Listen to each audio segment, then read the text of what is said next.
She has no idea she's about to be burnt to a crisp.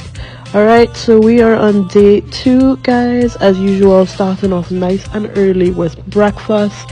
Today we have our very first excursion, and it's also our first time being off the resort in the actual daytime. So it was nice to drive around and see everything in Cancun. Our excursion was a catamaran cruise that had a couple stops. And oh my god, guys, Mexico has so many lizards. They were just everywhere, and they're massive. Like, I've never seen lizards that big. I don't even know if they're just lizards. But anywho, back to our cruise. So the first thing we did was we went into the middle of the ocean and stopped for some snorkeling, which I'm not really a fan of, so I did not do, but it was fun to watch everyone do it. Then they took us over to La Isla Mujeres, which was the thing I was most excited about because I wanted to rent a golf cart. And I promised Tia that I would drive the golf cart with her, but I never did that, guys. I did not trust myself behind the wheel, especially since the instructions were so unclear and that golf cart was so rickety. But this activity was so fun. We rented it for 2 hours, and that was more than enough to basically make our way around the entire island.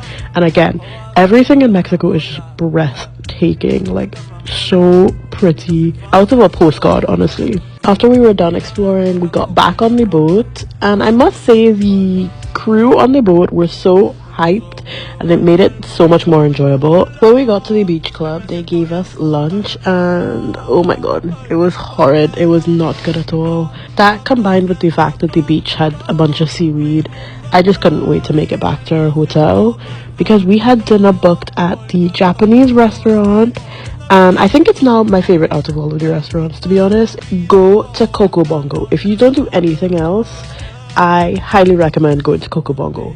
When we first got there, it was a little bit of a stressful experience, but once we got in and got our spot, got our drinks, it was such a fun time. I mean, we got ridiculously drunk. Cue the clips. Not drive the boat. No driving of the boat. Yeah, I don't know who that was. That was drunk Celine. I cannot be responsible for her. Another thing she did was order way too much room service. Just look at this. It was enough to feed a small village. And that was the end of our day.